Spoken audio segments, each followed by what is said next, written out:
Varney the Vampire, or The Feast of Blood, a Romance, Chapter 1. How graves give up their dead, and how the night air hideous grows with shrieks. Midnight, the hailstorm, the dreadful visitor, the vampire. The solemn tones of an old cathedral clock have announced midnight. The air is thick and heavy. A strange, death-like stillness pervades all nature. Like the ominous calm which precedes some more than usually terrific outbreak of the elements, they seem to have paused even in their ordinary fluctuations to gather a terrific strength for the great effort. A faint peal of thunder now comes from far off. Like a signal gun for the battle of the winds to begin, it appeared to awaken them from their lethargy. And one awful, warring hurricane swept over a whole city, producing more devastation in the 4 or 5 minutes it lasted than would half a century of ordinary phenomena. It was as if some giant had blown upon some toy town and scattered many of the buildings before the hot blast of his terrific breath. For as suddenly as the blast of wind had come did it cease, and all was still and calm as before. Sleepers awakened and thought that what they had heard must be confused chimera of a dream. They trembled and turned to sleep again. All is still, still as the very grave. Not a sound breaks the magic of repose. What is that? A strange, pattering noise, as of a million fairy feet? It is hail. Yes, a hailstorm has burst over the city. Leaves are dashed from the trees, mingled with small boughs. Windows that lie most opposed to the direct fury of the pelting particles of ice are broken, and the rapt repose that before was so remarkable in its intensity is exchanged for a noise which, in its accumulation, drowns every cry of surprise or consternation which here and there arose from the persons who found their houses invaded by the storm.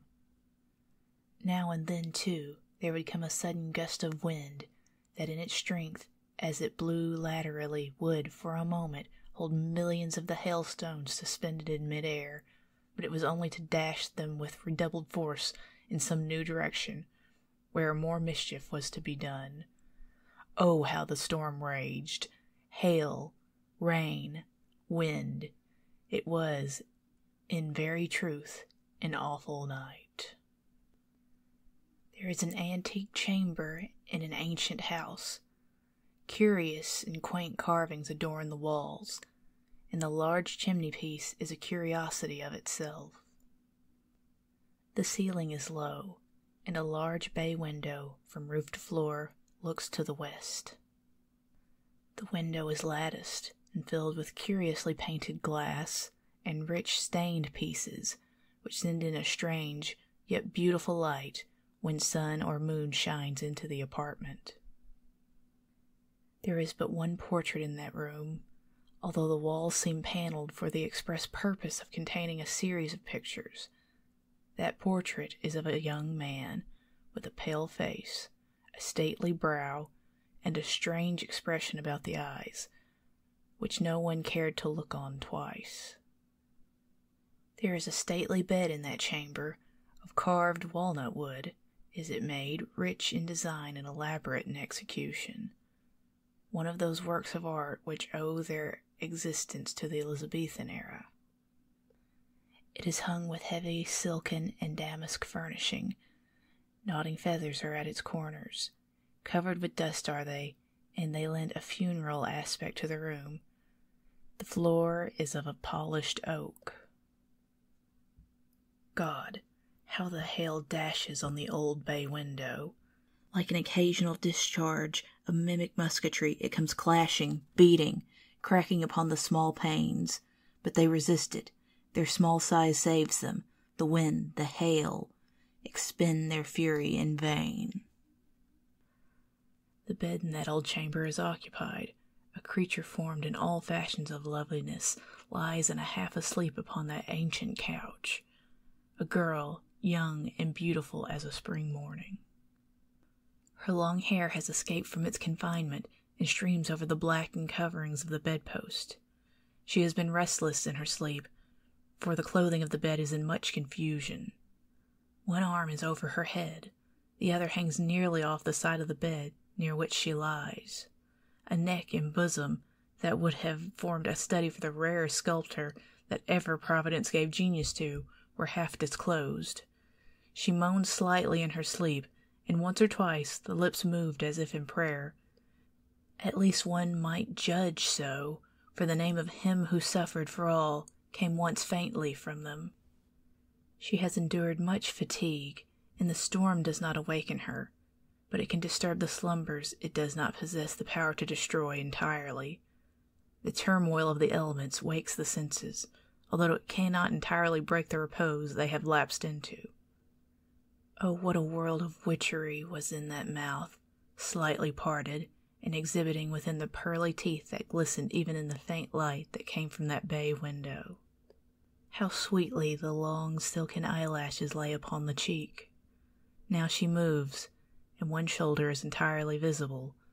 Whiter, fairer than the spotless clothing of the bed on which she lies, is the smooth skin of that fair creature, just budding into womanhood.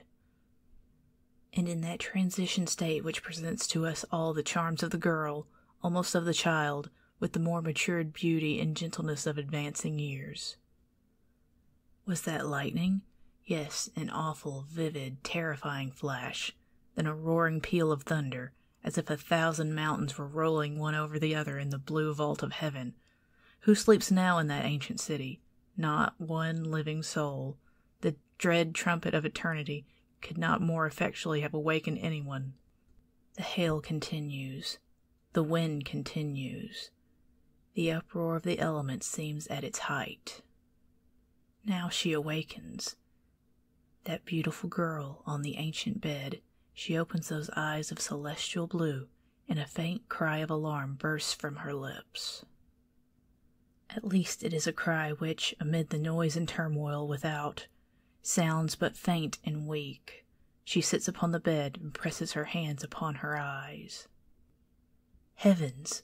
What a wild torrent of wind, rain, and hail! The thunder likewise seems intent upon awakening sufficient echoes to last until the next flash of forked lightning should again produce the wild concussion of the air. She murmurs a prayer for those she loves best. The names of those dear to her gentle heart come from her lips. She weeps and prays. She thinks then of what devastation the storm must surely produce, and to the great God of heaven she prays for all living things. Another flash, a wild, blue, bewildering flash of lightning streams across that bay window, which, in another moment, is all darkness, and with such an expression of terror upon her face as it had never before known, she trembled, and the perspiration of intense fear stood upon her brow. What was it? She gasped. Real or a delusion? Oh God, what was it? A figure tall and gaunt, endeavoring from the outside to unclasp the window. I saw it. That flash of lightning revealed it to me. It stood the whole length of the window. There was a lull of the wind. The hail was not falling so thickly. Moreover, it now fell, what there was of it, straight, and yet a strange clattering sound came upon the glass of that long window. It could not be a delusion. She is awake, and she hears it. What can produce it? Another flash of lightning, another shriek. There could be now no delusion. A tall figure is standing on the ledge immediately outside the long window. It is its fingernails upon the glass that produces the sound so like the hail, now that the hail has ceased. Intense fear paralyzed the limbs of that beautiful girl. That one shriek is all she can utter, with hands clasped, a face of marble, a heart beating so wildly in her bosom that each moment it seems as if it would break its confines. Eyes distended and fixed upon the window, she waits, frozen with horror. The pattering and clattering of the nails continue. No word is spoken, and now she fancies she can trace the darker form of that figure against the window, and she can see the long arms moving to and fro, feeling for some mode of entrance. What strange light is that which now gradually creeps up into the air? Red and terrible, brighter and brighter it grows. The lightning has set fire to a mill, and the reflection of the rapidly consuming building falls upon that long window. There can be no mistake. The figure is there, still feeling for an entrance, and clattering against the glass with its long nails, that appear as if the growth of many years had been untouched. She tries to scream again, but a choking sensation comes over her, and she cannot. It is too dreadful. She tries to move. Each limb seems weighed down by tons of lead. She can, but in a hoarse, faint whisper, cry, "Help! Help! Help! Help!" In that one word she repeats like a person in a dream. The red glare of the fire continues. It throws up the tall, gaunt figure in hideous relief against the long window. It shows, too, upon that portrait that is in the chamber, and that portrait appears to fix its eyes upon the attempting intruder, while the flickering light from the fire makes it look fearfully lifelike. A small pane of glass is broken, and the form from without introduces a long, gaunt hand, which seems utterly destitute of flesh. The fastening is removed, and one half of the window, which opens like folding doors, is swung wide open upon its hinges. And yet now she could not scream, she could not move. "Help, help, help," was all she could say. But oh, that look of terror that sat upon her face. It was dreadful, a look to haunt the memory for a lifetime. A look to obtrude itself upon the happiest moments, and turn them to bitterness. The figure turns half round, and the light falls upon the face. It is perfectly white, perfectly bloodless.